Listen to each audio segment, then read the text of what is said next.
Internists occupy a unique role in healthcare. They are experts in a spectrum of diseases and complex illness, earning the moniker the doctor's doctor. Internists use their vast knowledge, experience, and skill to identify the best possible treatment strategies, making them scientific puzzle solvers. They are proponents of extensive clinical research, evidence-based medicine, and continuing education, fueled by the commitment to provide high-value patient care that balances science and compassion.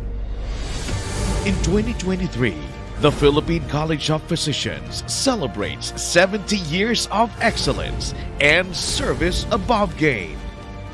Driven by passion, constancy of purpose, and prudence in internal medicine. Take part in the 53rd Annual Congress of the Philippine College of Physicians on May 7 to 10, 2023 at the Philippine International Convention Center. Together, let's revisit all that we've become and move toward all that we can be.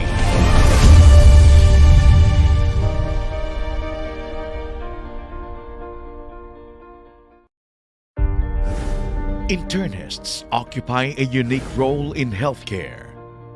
They are experts in a spectrum of diseases and complex illness, earning the moniker the doctor's doctor.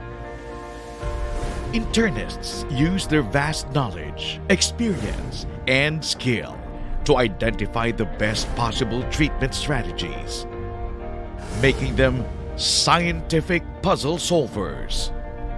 They are proponents of extensive clinical research, evidence-based medicine, and continuing education, fueled by the commitment to provide high-value patient care that balances science and compassion. In 2023, the Philippine College of Physicians celebrates 70 years of excellence and service above gain. Driven by passion, constancy of purpose, and prudence in internal medicine. Take part in the 53rd Annual Congress of the Philippine College of Physicians on May 7 to 10, 2023 at the Philippine International Convention Center. Together, let's revisit all that we've become and move toward all that we can be.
Internists occupy a unique role in healthcare. They are experts in a spectrum of diseases and complex illness, earning the moniker the doctor's doctor. Internists use their vast knowledge, experience, and skill to identify the best possible treatment strategies, making them scientific puzzle solvers. They are proponents of extensive clinical research, evidence-based medicine, and continuing education, fueled by the commitment to provide high-value patient care that balances science and compassion. In 2023, the Philippine College of Physicians celebrates 70 years of excellence and service above gain. Driven by passion, constancy of purpose, and prudence in internal medicine. Take part in the 53rd Annual Congress of the Philippine College of Physicians on May 7 to 10, 2023 at the Philippine International Convention Center. Together, let's revisit all that we've become and move toward all that we can be.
Internists occupy a unique role in healthcare. They are experts in a spectrum of diseases and complex illness, earning the moniker, the doctor's doctor. Internists use their vast knowledge, experience, and skill to identify the best possible treatment strategies, making them scientific puzzle solvers. They are proponents of extensive clinical research, evidence-based medicine, and continuing education, fueled by the commitment to provide high-value patient care that balances science and compassion. In 2023, the Philippine College of Physicians celebrates 70 years of excellence and service above gain. Driven by passion, constancy of purpose, and prudence in internal medicine. Take part in the 53rd Annual Congress of the Philippine College of Physicians on May 7 to 10, 2023 at the Philippine International Convention Center. Together, let's revisit all that we've become and move toward all that we can be.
Let us put ourselves in the holy presence of our Lord.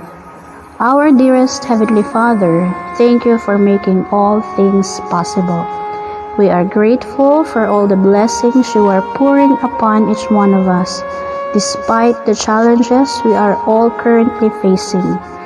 Thank you for blessing us today with the wonderful opportunity to meet virtually and learn together in the awesomely exciting webinar. May your blessings of wisdom and guidance be upon us, all through the sharing and impartation of knowledge and skills by our resource speakers, facilitators, and moderators. May all of us learn together, upgrade our competencies, and capacitate us to be the help in the development of our learners' lives and communities in the spirit of your love and generosity. May we now humbly commit every part of this webinar to you as we all bring you the glory, honor, and praises for your kingdom and holy name's sake. All this we pray in the precious name of our Lord and Savior Jesus Christ. Amen.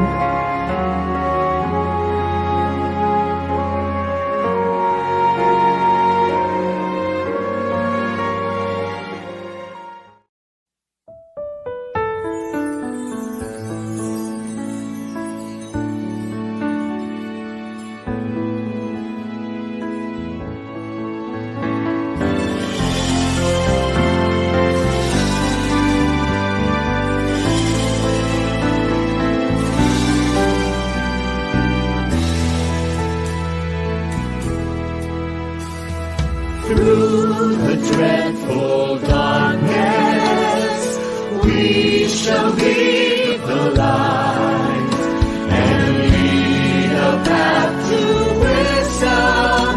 Our will to be our light.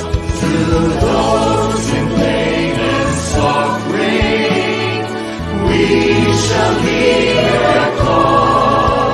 With us to care and comfort from that love of all, to face the brighter future, bound in unity. The Philippine College of Physicians, we shall be hand in hand, building a stronger nation. This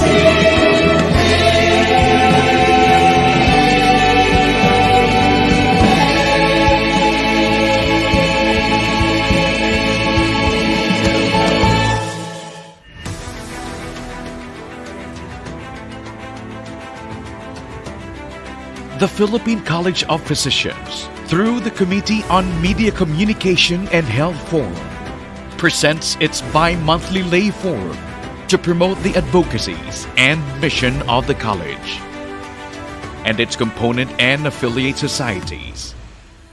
An avenue of accurate and up-to-date conversations with the media and the general public, with timely and diverse topics covering vital public health and medical information, straight from the experts.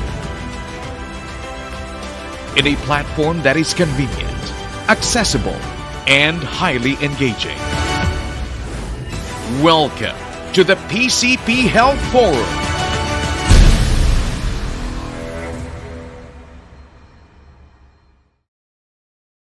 Hi, good morning everyone. Thank you for being with us. I am Dr. Abby Rojas Panuda. Ako po ay isang endocrinologist from Davao City, and today I will be your moderator. First of all, I'd like to thank the Philippine College of Physicians and the Philippine College of Endocrinology, Diabetes and Metabolism for inviting us to speak on this very relevant topic. Ngayong araw po na ito, ang pag-uusapan natin ay pre-diabetes.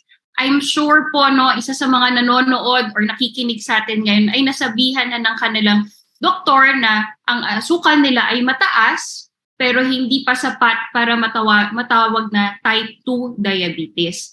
Ito po ang tatalakayin ng ating speaker na si Dr. Paulo Panuda. For the past few days, kami po ay nag-uusap. Ano nga ba yung mga common questions na naririnig namin sa clinic? And ito po yung naging basehan ng presentation ni Doc Pao. Before we formally open, let us formally open this program with a welcome message from our treasurer, Dr. Nicodemus. Ni-mention Nicodemus. So Dr. Ni-mention is a current treasurer of the College of Physicians, professor of the University of the Philippines College of Medicine, and the vice chair for postgraduate training, UPPGH, the past president of the Philippine College of Endocrinology, Diabetes and Metabolism, and the founding president of the PCP Manila chapter.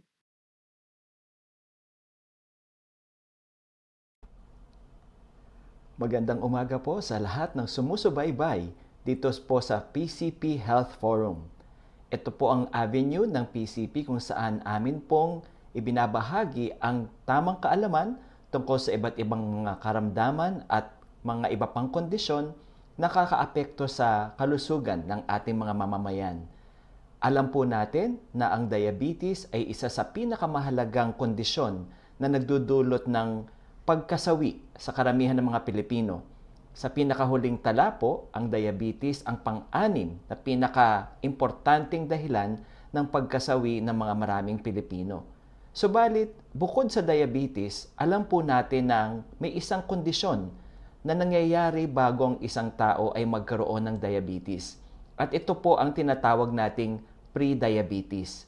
Ang isang tao po na magkakaroon ng diabetes sa hinaharap ay nagkakaroon muna ng isang kondisyon na abnormal ang kanyang blood sugar pero hindi pa ho umaabot sa diabetes at ito po ay ang pre-diabetes. Sa huling tala po ng DOST-FNRI, 27.7% ng mga Filipinos ay meron pong pre-diabetes. At ito pong mga to ang maaaring magkaroon ng totoong diabetes sa mga susunod na mga taon. O kaya naman, kayo po ay naanyayahan kong makinig sa atin pong speaker ngayong umaga na magtatalakay ng napaka-importanting kondisyon na ito at kung paano po natin maibabalik ang ating blood sugar sa pagiging normal at maiiwasan na magkaroon tayo ng diabetes. On a personal note, I'm very happy that our speaker today is one of my inaanak sa kasal. Siya po ay si Dr. Jose Paulo Panuda at ang atin pong moderator ngayong umaga ay ang kanyang kabiyak, Dr. Maria Carissa Abigail Rojas Panuda. Let's all listen to our lecture this morning and learn. Maraming salamat po sa ating lahat. So thank you for that very warm welcome, sir. No? So wag na natin patagalin pa. It is my honor to introduce to you our speaker, Dr. Jose Paulo Panuda, or Dr. Pao for short. Okay. So Dr. Panuda is a current training officer of the Department of Internal Medicine, Metro Davao Medical and Research Center. He is an active consultant of various hospitals in Davao City and Digos and is a current fellow of the Philippine College of Endocrinology, Diabetes and Metabolism.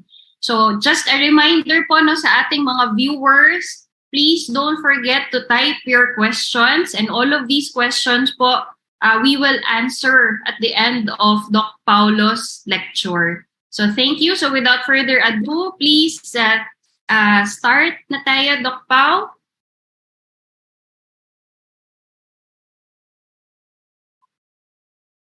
So hello, no? So good morning to everyone.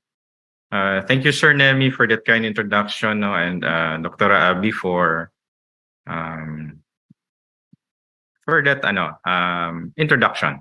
So we'd like to thank also again PCP and PCEDM no for inviting us to talk on a very important topic, no. So madalas namin to nakikita sa clinic, yung mga patients na mataas yung sugar pero hindi pa diagnosed with diabetes mellitus. So tinatanong nila, pwede ba yung doc na abnormal yung sugar tapos wala namang diabetes? So ito yung topic natin for today, no. So ikaw ba ay may pre-diabetes, no? So first, ano ba yung pre-diabetes, no? So ang pre-diabetes ay isang kondisyon, no, na nadadiagnose natin sa blood test pwede natin gamitin yung fasting blood sugar, 75-gram oral glucose tolerance test, or HbA1c para malaman kung abnormal ba yung sugar. So kung pre-diabetes, mataas yung sugar levels but not high enough to be diagnosed with diabetes mellitus, no? So kita natin to dito sa screen. Kung sa diabetes, yan yung nasa red na marker. Ang pre-diabetes, ito yung parang bridge in between normal glucose at saka diabetes mellitus. Kung fasting sugar ang basehan, that is between 100 to 125. Or kung yung sa 75-gram oral glucose tolerance test, it's between 140 to 199. And kung HbA1c, it's between 5.7 to 6.4%. So by 2040, almost 8% of the global population will have prediabetes, no? And around 70% of these patients, no? 70% ng mga prediabetes at one point will develop type 2 diabetes mellitus in their lifetime. So imagine that one, no? So isipin natin yung prediabetes as a marker, no, na magiging or risk factor na maging diabetic yung patient later on. And for Filipinos, if we screen Filipinos, 1 out of 5 will actually show an abnormal glucose test, no?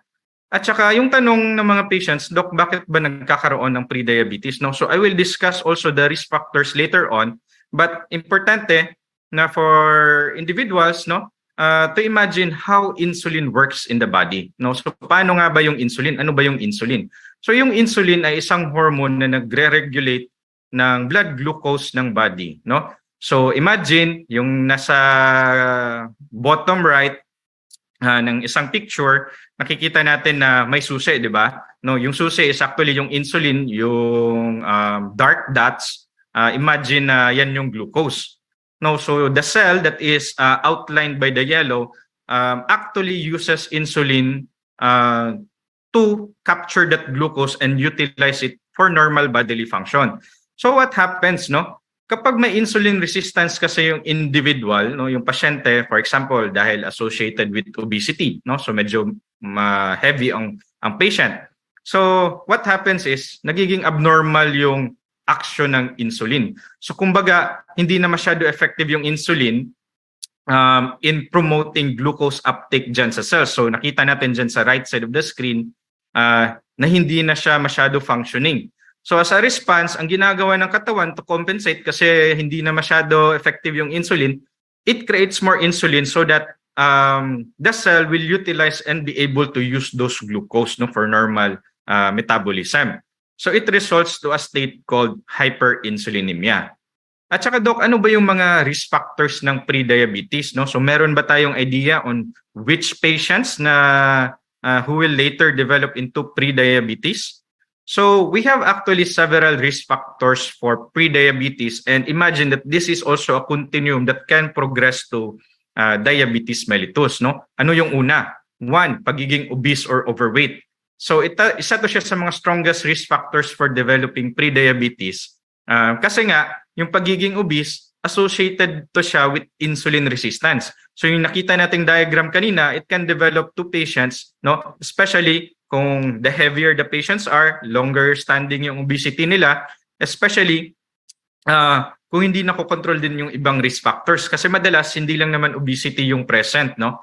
Second, kung yung patients ay may dyslipidemia or abnormal yung cholesterol ng katawan. Ang common pattern na nakikita natin sa mga patients natin is actually patients mataas yung triglyceride, mataas din yung LDL, yan yung commonly tinatawag ng lay na bad cholesterol, at saka mababa yung good cholesterol or HDL. So yung mga pasyente na actually mataas yung triglyceride at saka mababa yung HDL, we should screen these patients also for prediabetes kasi nga madalas magkasama tong dalawang sakit.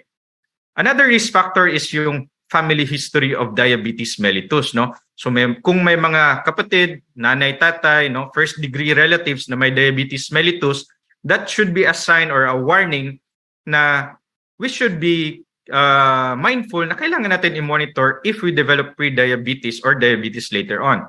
Kasi having a family member with prediabetes or diabetes rather doubles the risk, no, of that particular individual to develop pre-diabetes later on. Another common risk factor is itong hypertension or mataas yung blood pressure. So it's a very common condition din. And when an individual has this, actually kailangan din tayo mag-test ng sugar to screen for diabetes at saka pre-diabetes kasi they go together, no? Other risk factors, itong tinatawag natin na polycystic ovary syndrome or PCOS. Itong condition na to is common to siya sa mga babae of childbearing age, yung between 18 to 40 commonly, no? So, part kasi siya ng syndrome yung insulin resistance na sinabi ko earlier, no? So, kung yung mga pasyente ay na-diagnose with PCOS, kailangan to regularly i-monitor kasi isang risk factor din to for developing pre-diabetes. At saka other risk factors like alcohol, yung mahilig sa alcohol, no? So, meron kasi tayong limit for alcohol intake. So, if yung mga pasyente, if you have individuals na madalas, no, drinking spree or heavy alcoholic drinkers, no, they are at higher risk also for developing pre-diabetes. Along with alcohol, sometimes kasabay na risk factor itong bisyo na smoking. So actually yung smoking wala tong health benefit, and those patients na nagsusmoke, mas mataas yung risk nila for developing pre-diabetes, no, not to mention all the other problems that smoking can cause, no, such as lung cancer, etc., no. So physical inactivity, no, so common to sa generation natin ngayon kasi madalas, no, naka-iPad, nanonood ng Netflix. Hindi na katulad na dati na parang lumalabas talaga yung individuals, no, for sports, etc. Ngayon kasi madalas sedentary yung lifestyle, no. So physical inactivity is another risk factor for developing pre-diabetes. So another factor that we should be monitoring is ito yung age, no? Kasi habang tumatanda yung pasyente, tumataas yung risk of having pre-diabetes, no?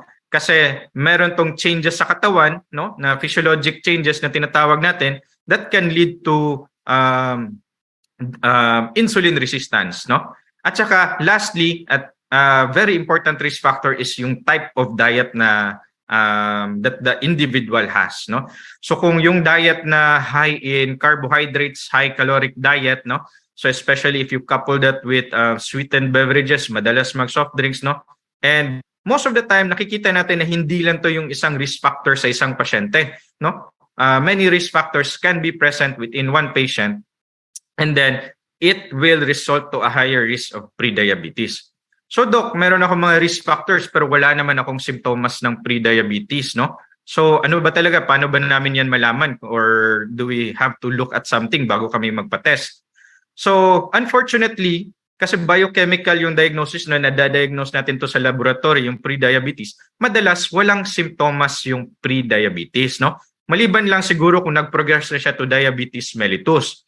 Pero meron tayong pwede tingnan na markers. So sinabi ko earlier, no, so sometimes kung yung timbang ng patient is on the overweight or obese side, so madalas niyan is merong abdominal obesity or yung malaki yung tiyan above the normal, no, so beyond the normal.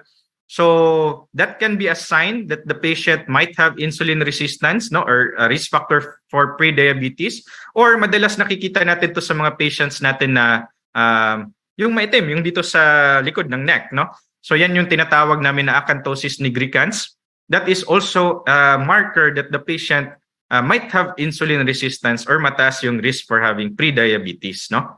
So if yung mga pasyente, no, hindi nila na-monitor yung sugars, walang intervention, at all of those risk factors might be present or one or more, tapos they progress to diabetes mellitus, no? Yung diabetes mellitus naman, ito yung madalas na merong simptomas na talaga yung pasyente.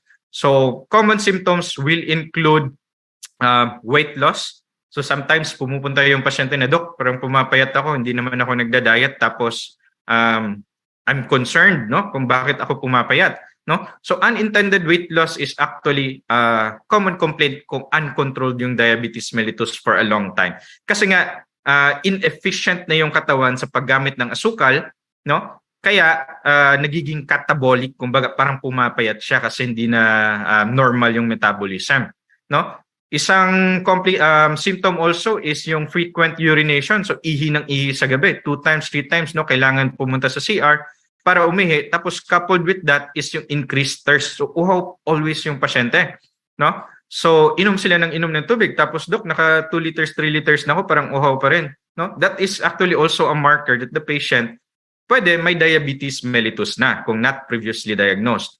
Yung iba, parang fatigue, no? Commonly matamlay yung katawan, no? They don't have the energy that like they used to have before, no? Because that can be a symptom of diabetes mellitus. And lastly, some patients, no, kung may sugat, hindi masyado gumagaling yung sugat kasi nga kung may diabetes mellitus, impaired or kumbaga hindi na normal yung healing process, no?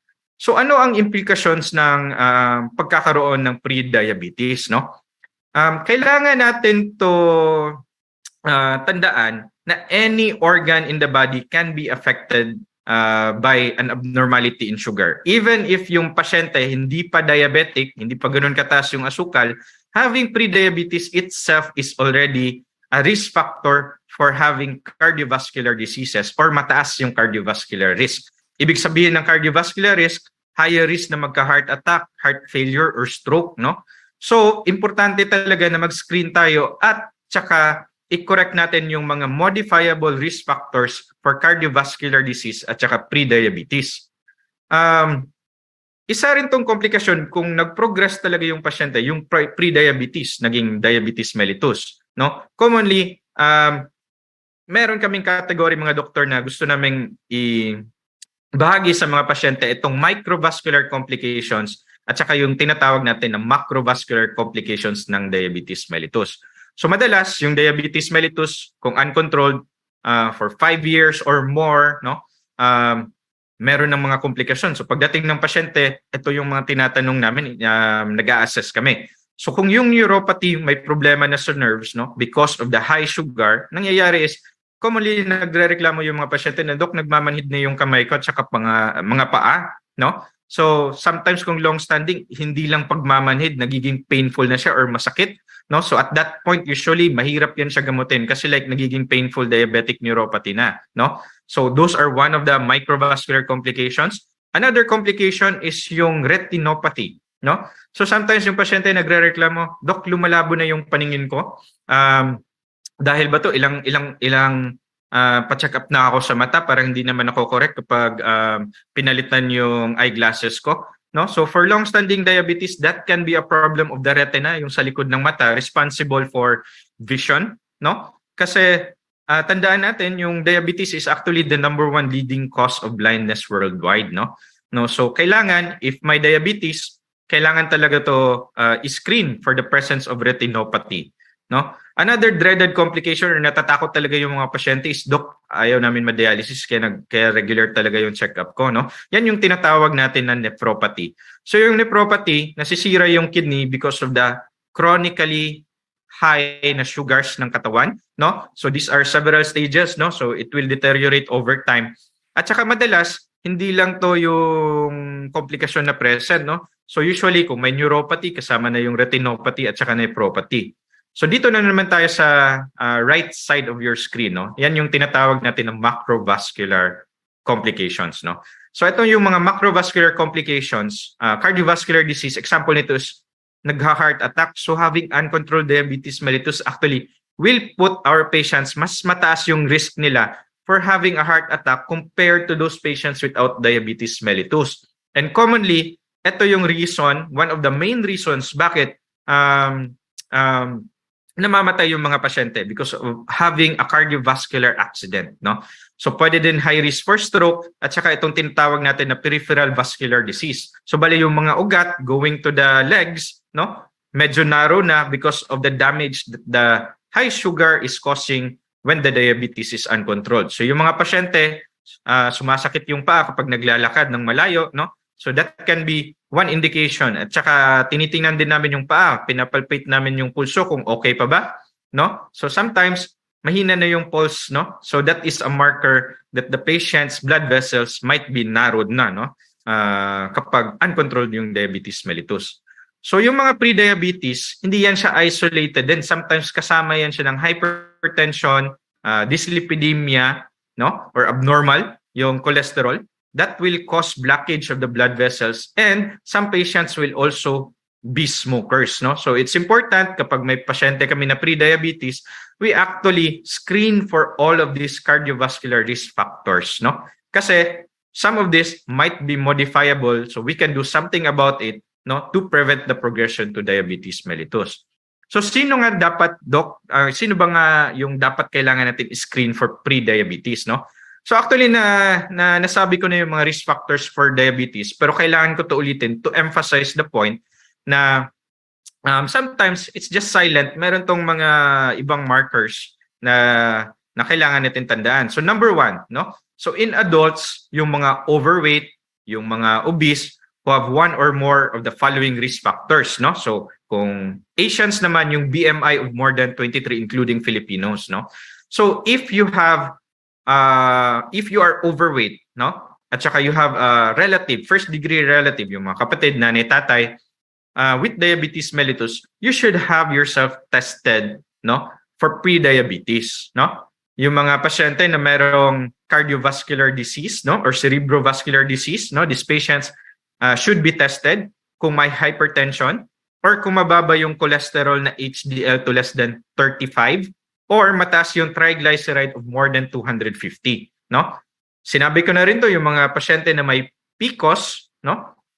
Or yung patients na may physical inactivity, no? So kailangan to sila i-screen kung overweight and one or more of the following risk factors, they should be screened for pre-diabetes. At saka additional thing, no? All patients 35 years old and above, no? Regardless kung obese, hindi ka obese, no? Kailangan mag-screen. Dati medyo mataas yung criteria for the age category. If I remember correctly, parang 40 at saka 45 yan before. It just keeps on coming down, no, yung recommendation. So this one is the 35 cutoff is galing to siya sa American Diabetes Association, no? And yung mga babae na naging diabetic during pregnancy or tinatawag namin na gestational diabetes mellitus, so kailangan lifetime na yung screening for these patients, no? Yung mga pasyente with GDM kasi they have a very high risk of developing pre-diabetes at saka diabetes mellitus. No, in 10 years time, actually 50% of them, no, ay magiging will have diabetes mellitus. And another special category that of patients na kailangan namin bantayan is actually yung mga pasyente na infected with HIV. Kasi one, higher risk to sila for developing diabetes mellitus at saka yung mga complications ng diabetes. And second, merong mga gamot na binibigay for HIV that can cause also an abnormal elevation in sugar or pre-diabetes or diabetes mellitus, no? So ano ba yung mga kailangan dapat gawin, Doc, no, para maiwasan yung progression or pagtuloy sa type 2 diabetes mellitus from pre-diabetes, no? So we can have several interventions that we can prescribe our patients or advise, no? So one of them would be healthy diet, another is lifestyle modification and also weight loss. So ito yung example of a balanced diet, no? This is tinatawag naming pinggang Pinoy. Ito yung tinuturo namin sa mga pasyente namin at the clinic. So if they need a quick dietary counseling, no? So basically it's telling us na etong plate na to, it shows that what a balanced plate looks like, no? So on one side, on the upper side, you have a fruit, 1 serving of fruit, no? On the bottom right, nakikita natin yung mga vegetables high in fiber, no? Protein is represented dyan sa left upper at saka yung sa left lower, yan yung carbohydrate or yung rice na madalas natin madalas sa mga Pinoy, no? And then also, we advise our patients to drink plenty of water, no? So, yung healthy tips natin dito is yung eat less salt, no? Less fried food, no? Fatty food at saka yung sugar-rich foods to prevent chronic complications or chronic diseases including pre-diabetes, no? Ito yung example of a one-day meal plan, no? So, dun sa taas, yan yung example for what a meal plan looks like sa mga lalaki, and dyan sa baba, kung ano yung meal plan para sa mga babae, no? So, also exercise, no? So, importante na ma-incorporate to sa treatment ng patients with pre-diabetes, no? Kasi nga, madalas obese or overweight yung mga pasyente. Tapos, piniprescribe namin sa pasyente na hit that target of 7% weight loss from your initial body weight, no? So, kapag yung mga pasyente pumayat 7% or more, no? Parang gumaganda yung sugars nila, lessens the cardiovascular risk, no, of having a heart attack or stroke. At saka, we advise actually at least 150 minutes per week of moderate intensity physical activity, no? So you don't have to go to the gym to do this, no? So brisk walking, cycling, no, or jogging is actually enough, no? So minimum prescribed dyan is 30 to 60 minutes, no?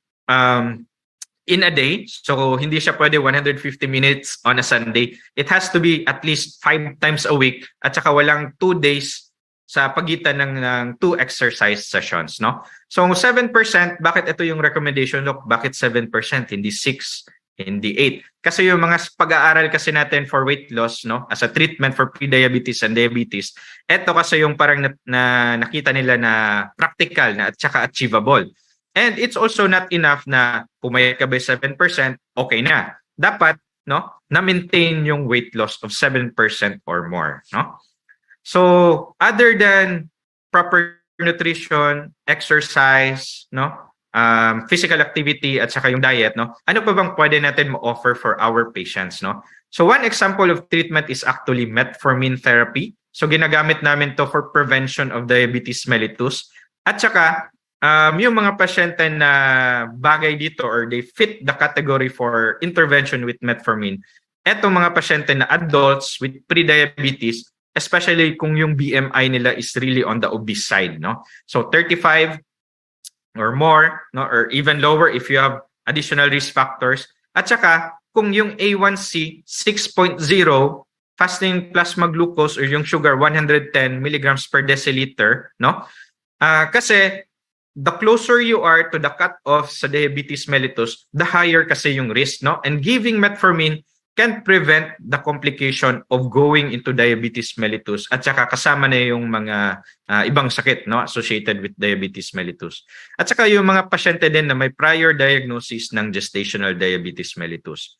Yung ibang medications that can be considered at saka may mga studies that back that up, no, for this recommendation is yung mga glitazone, no? Ang common sa market, ito yung pioglitazone, no? But careful tayo sa pagtitake ng mga gamot na to kasi meron ditong associated na fluid retention at saka weight gain, no? Sa when you give these types of medications. Alpha-glucosidase inhibitors, they also have data, no? Ang common drug prescribed by physicians is yung tinatawag nating acarbose. Pero yung acarbose sometimes lang merong gastrointestinal side effect kasi medyo bloated yung feeling kapag binibigay ito, no? And the newer drugs called GLP-1 receptor agonist, some data actually tell us that they can be used for prediabetes, no? So, and this class of medications also induce weight loss because they regulate yung appetite ng pasyente. At saka importanteng tandaan, itong prediabetes, this is a reversible condition, no? So meaning, naging abnormal yung sugar, higher than normal, if we intervene like weight loss, diet control, or proper nutrition, at saka physical activity, even without medications, kaya natin to siya pabalikin to normal, no? So, it's not the end na parang may prediabetes, automatic magiging diabetes mellitus na yan siya. Importante tandaan ng mga pasyente na yung prediabetes is not a distinct na medical condition, but rather kasama yan siya sa spectrum ng diabetes, no? It's just not high enough to be considered as diabetes mellitus, no? So I think that will be my last slide. So maraming salamat for your attention and back to you, Dr. Abby. Doc Pao, thank you for that very extensive lecture. You tackled all the important points in pre-diabetes and even touched on type 2 diabetes mellitus. So i-share ko lang, no? In our clinic, what I always tell my patients, if you have pre-diabetes and diabetes, para kang may anay, no? Anong anay? So yung katawan natin, look, think of it as a house, no? These things, yung anay, hindi natin nakikita, hindi natin nararamdaman, but all of a sudden, gumuho na yung bahay mo. And wala ka man any warning symptoms. So if only the patient or if only the owner of the house did some surveillance, monitor talaga nila, those things could have been prevented. Okay. So yun lang yung sharing ko. Tsaka lagi ko sinasabi, no, taksil tong diabetes at pre-diabetes kasi nga, tahimik lang sila, pero they're already ruining your body. Okay. So we have some questions, Doc Pao, in the chat box. So maybe I can start with the first question by Dr. Rolando Aragona. So once microvascular complications set in, can these be reversed, Doc Pao? Okay. So yung mga microvascular complications, so actually that's a very good question, no? Microvascular complications, examples nito is yung tinatawag nating nephropathy o yung problema sa kidney associated with diabetes mellitus, neuropathy at saka retinopathy, no? So the answer to that is not all, no? But there seems to be pwede tayo may mabigay na mga gamot to improve the microvascular complication of nephropathy. So sa tatlo, yung may data natin ngayon including the diabetic kidney disease, no? So one of the microvascular complications is actually we can give medications, particularly SGLT2 inhibitors, to improve the nephropathy, no? But for retinopathy, we don't have very good treatments actually, no? So once the complication sets in, rarely we can do anything other than perhaps optimally control the sugar, or kapag nire-refer natin to sa ophthalmologists, sometimes they do invasive procedures, no, such as retinal surgery, or give medications to halt the progression, but they will never be back to normal. For neuropathy, unfortunately, this is one of the medical conditions that right now we have very few things to offer. But we do observe kung yung mga pasyente early pa lang sa diabetes nila, they just are beginning to develop this complication of numbness. And we're very happy if you treat it early enough. Sometimes nawawala yung tingling sensation or numbness, no? But for advanced cases, there are no good medications that we can give up other than giving optimizing the sugar control. Another question po from Ma'am Pasita Rona Aragona. What is the time frame for achieving a 7% weight loss with exercise? Okay. So for exercise, any progress is actually good, no? It doesn't have to be, hindi kailangan na parang within 1 month na achieve na natin yung 7%. So actually, yung healthy weight loss per week is, we try to limit to half a kilo per week, no? So it's not a race kasi what we try to advise our patients is that this is a lifestyle change, no? Hindi to siya na parang target lang tapos iiwan mo na kapag na-achieve mo na yung 7%.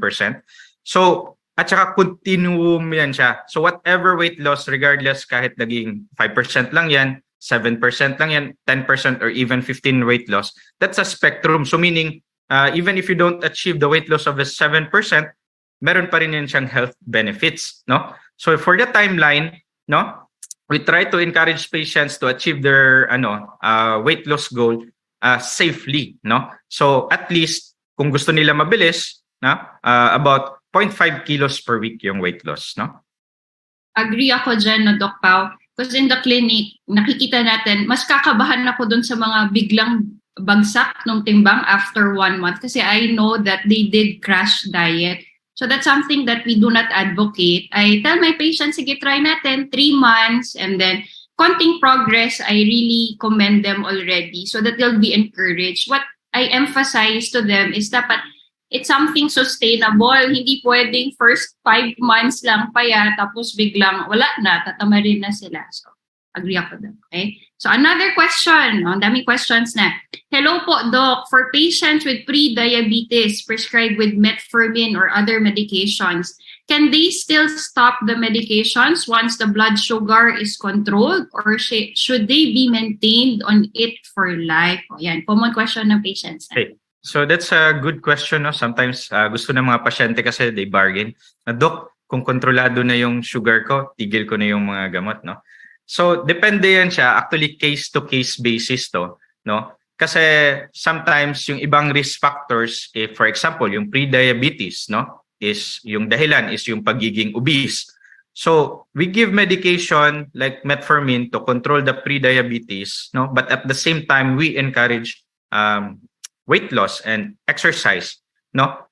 So kung yung insulin resistance nag-improve dahil pumayat yung pasyente, no? Na-achieve na yung ideal body weight niya, there is the probability that actually pwede matanggal yung gamot, but you have to monitor when you do it, no? Kasi nga sometimes yung mga pasyente depende sa profile nila, risk profile nila. For example, marami talagang family members na may diabetes mellitus kahit hindi naman obese, no? So case-to-case basis, and this should be evaluated by a diabetes expert, no? Such as endocrinologist, no? Or any internist that is capable of managing these patients.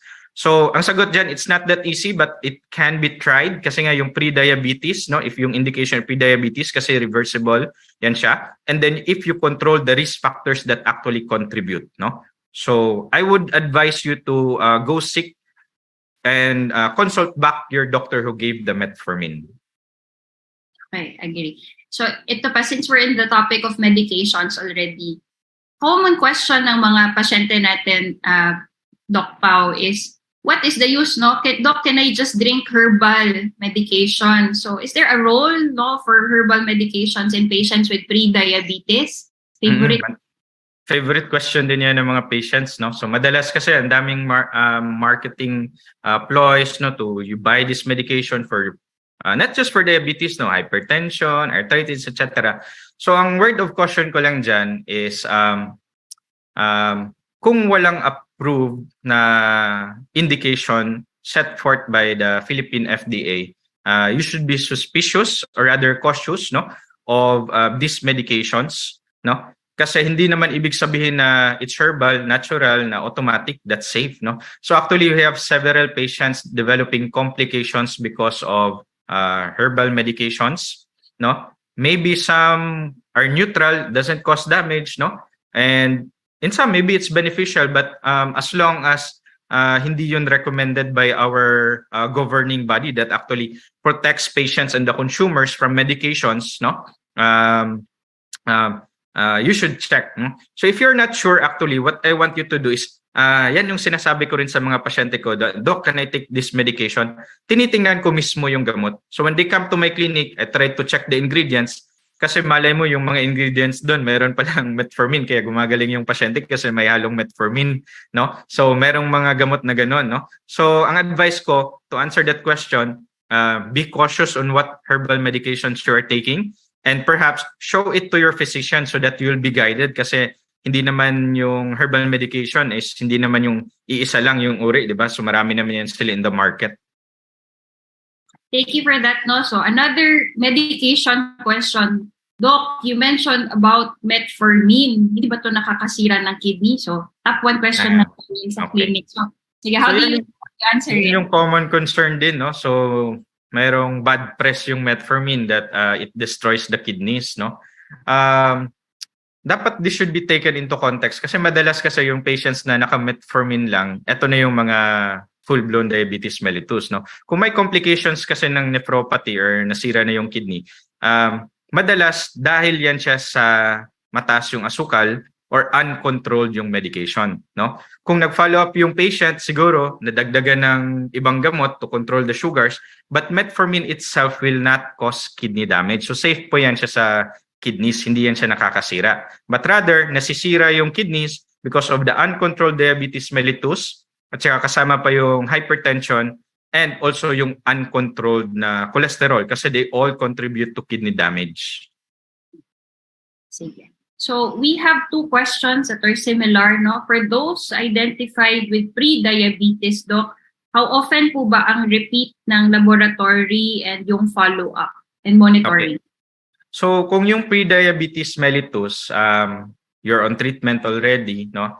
Yung sinasabi ng ADA is actually 1 year, no? But you can actually screen earlier, no, for improvement kasi kung marami talagang risk factors yung patient, so for example, they have pre-diabetes because may iniinom sila ng gamot like steroids for some indication, no? Or meron silang history of MI, no? So yung mga ganun. So gusto natin these patients na closer yung follow-up because we wanna screen them, no?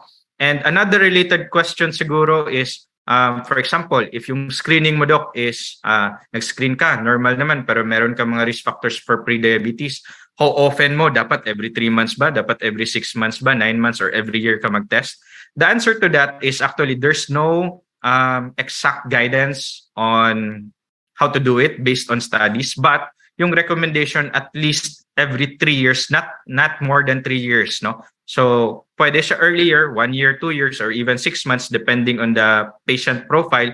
So, naturally, kung yung mga pasyente natin higher risk for developing pre-diabetes, we might want to screen earlier or nagbago yung timbang, no? Or may mga medications na dinagdag ng attending physician, no? So, kung pre-diabetes lang on treatment, 1 year is enough, no? Or it can be earlier as 6 months. Hindi lang madalas. Kasi ang reason for that is you shouldn't be testing every week, every 2 weeks, every month.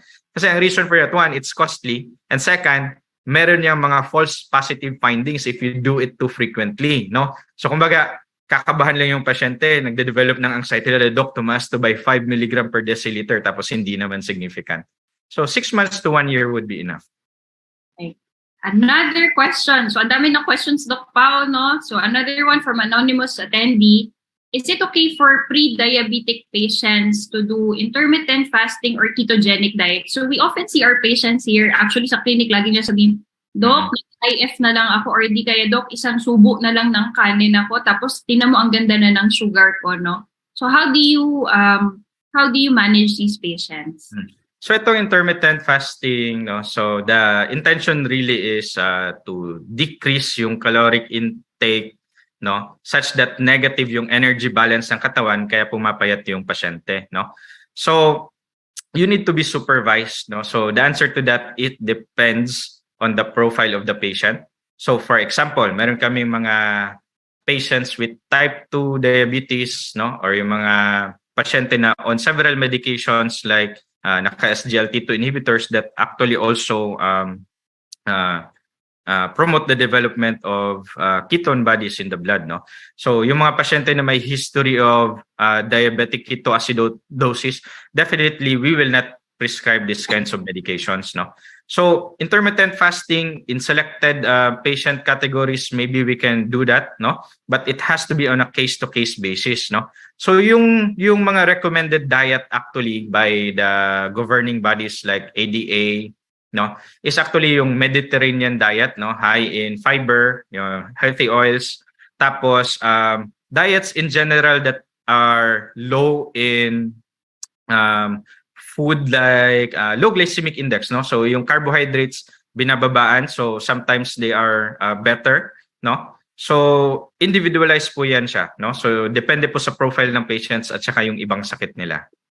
Agree. Ako, I always tell my patients naman, look for your diet which is something sustainable, okay? So some patients, IF sila for 6 months but they cannot sustain it. So ako, ang pinopromote ko talaga sa clinic is really the Pinggang Pinoy. That's something that I print and then explain it to them. Kasi yun, sustainable all throughout. Okay?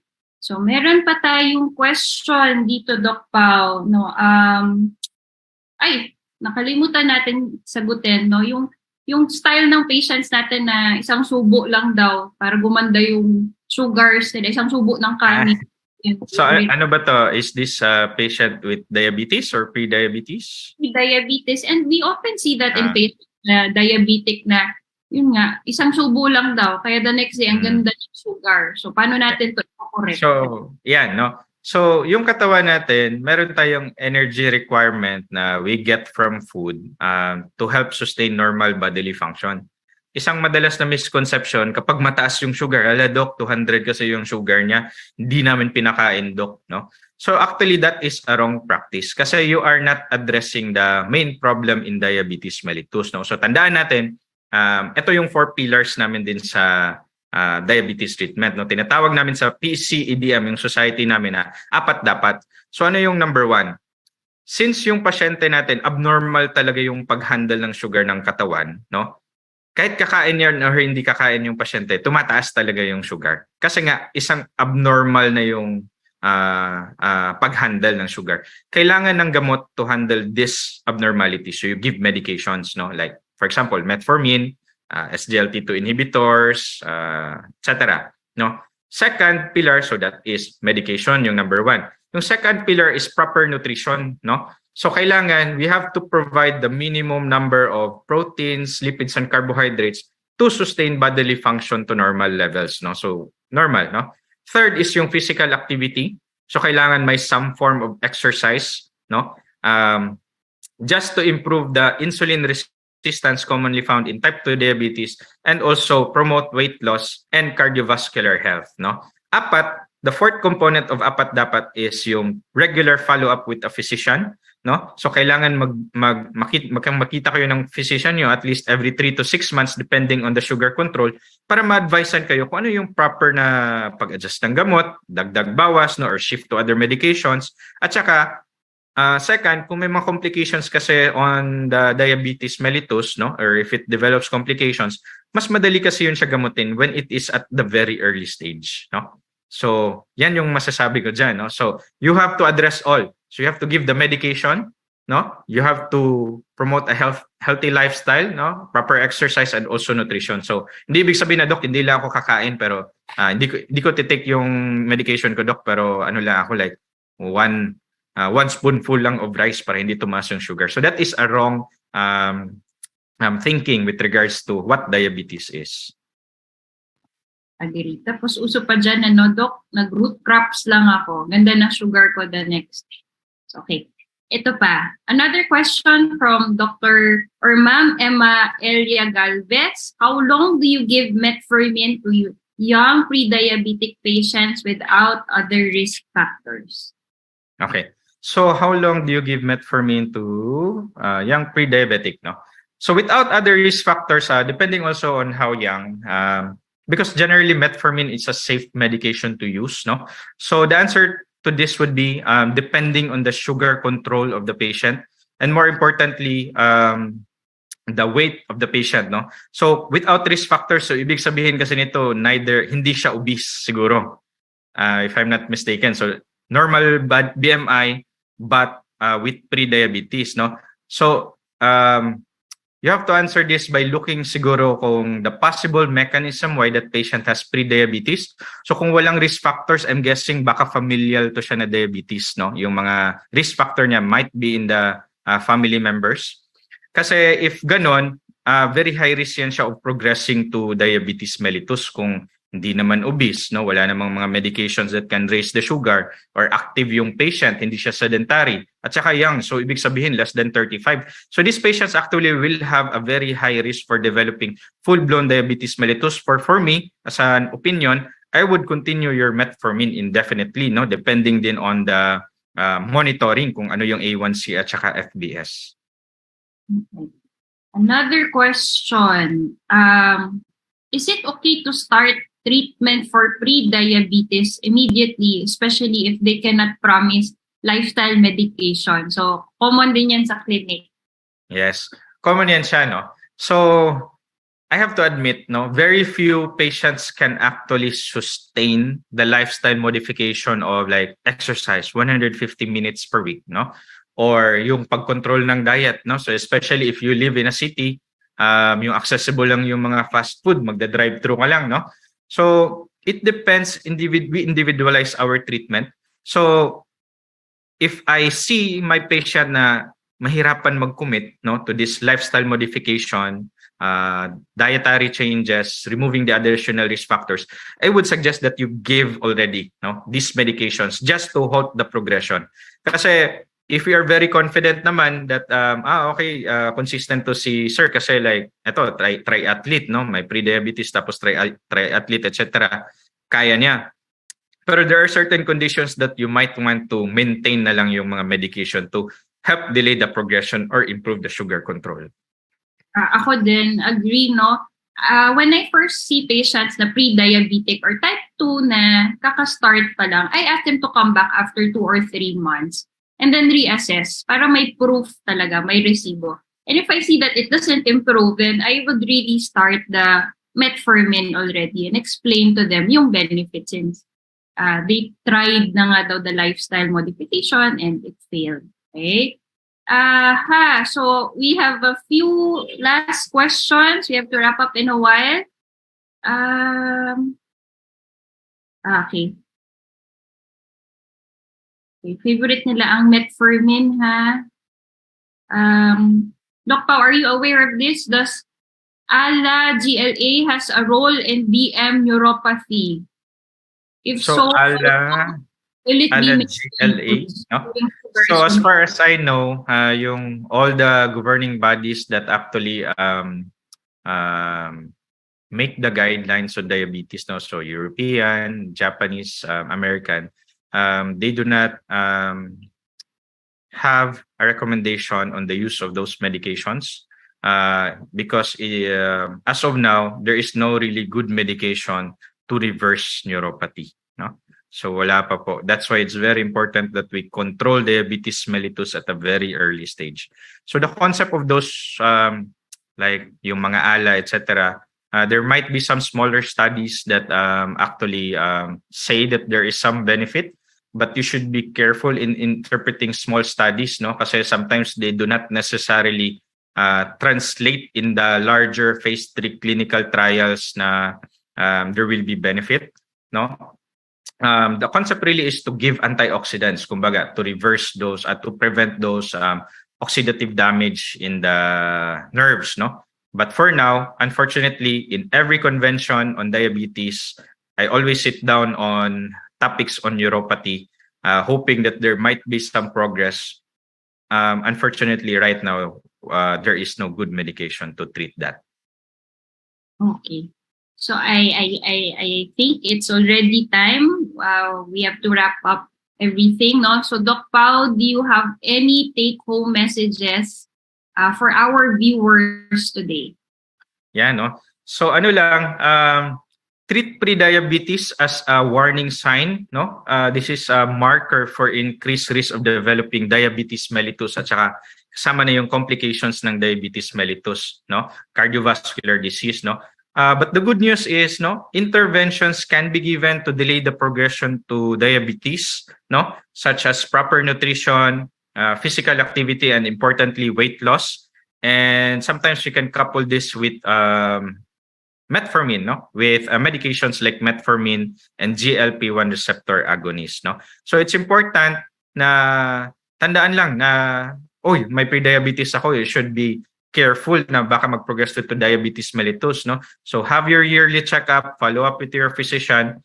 Tapos, once we have a patient with pre-diabetes, always inspect kung meron bang other risk factors, no? Like na-reversible, especially yung smoking, pwede yung tanggalin eh, no? So kung mga ganun. Tsaka alcohol, excess alcohol drinking, no? So other than that,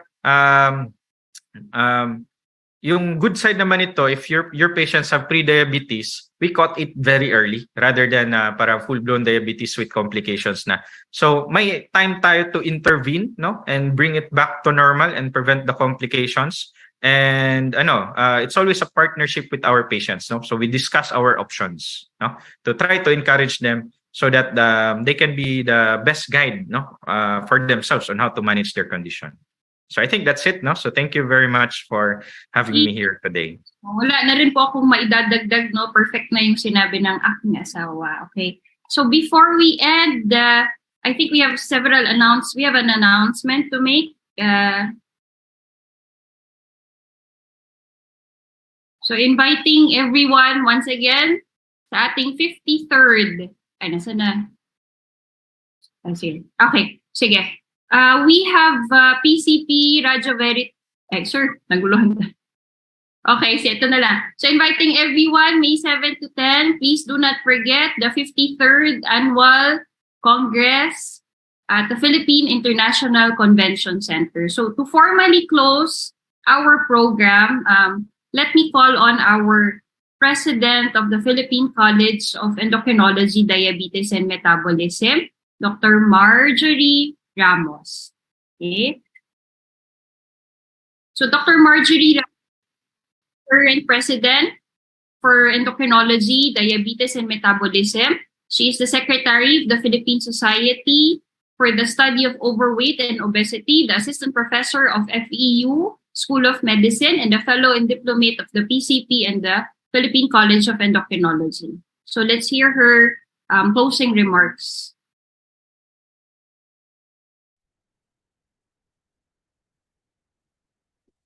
Magandang umaga po sa ating lahat. Sa ngalan po ng Philippine College of Endocrinology, Diabetes and Metabolism at the Philippine College of Physicians, kami po ay nagpapasalamat sa lahat ng nakinig sa ating discussion tungkol sa prediabetes.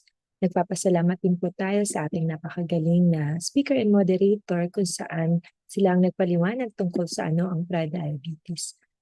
Non-communicable disease, in particular diabetes, is a common cause of death and disability worldwide. And the most recent data from the International Diabetes Federation in 2021 showed that there are 537 million adults have diabetes and 412 million is seen in Asia.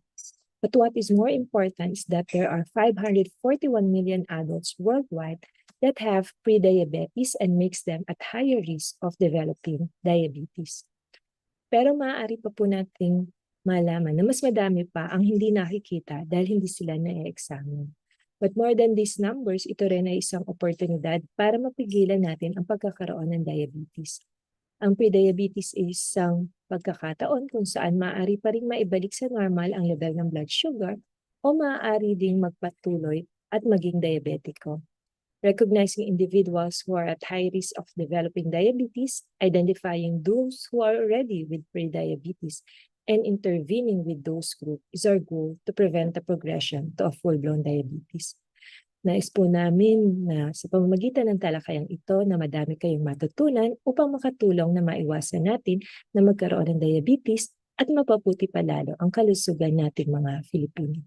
Maraming salamat at magandang umaga po sa ating lahat. Thank you, Doc Marge.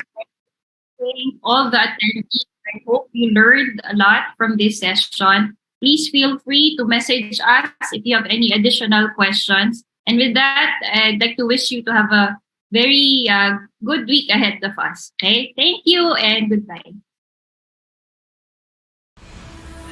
The Philippine College of Physicians, through the Committee on Media Communication and Health Forum, wishes to thank its media partners, social media followers, and participants. See you again next time, here on the PCP Health Forum.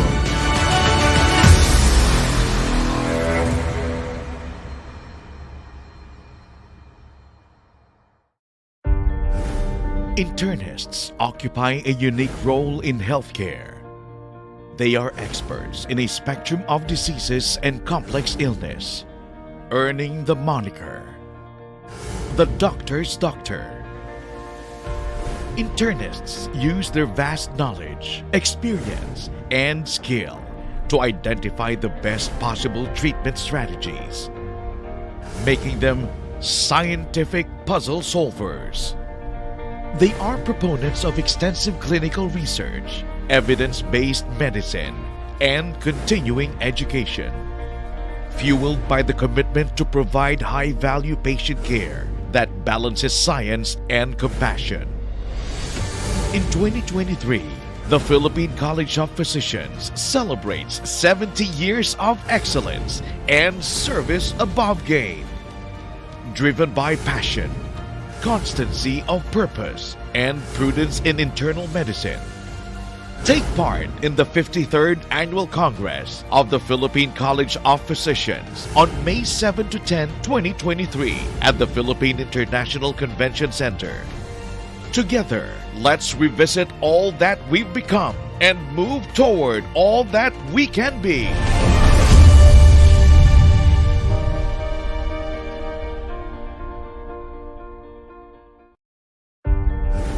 Internists occupy a unique role in healthcare.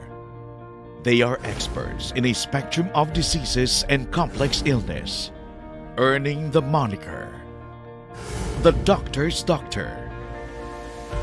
Internists use their vast knowledge, experience, and skill to identify the best possible treatment strategies, making them scientific puzzle solvers. They are proponents of extensive clinical research, evidence-based medicine, and continuing education, fueled by the commitment to provide high-value patient care that balances science and compassion. In 2023, The Philippine College of Physicians celebrates 70 years of excellence and service above game. Driven by passion, constancy of purpose, and prudence in internal medicine. Take part in the 53rd Annual Congress of the Philippine College of Physicians on May 7 to 10, 2023 at the Philippine International Convention Center. Together, let's revisit all that we've become and move toward all that we can be.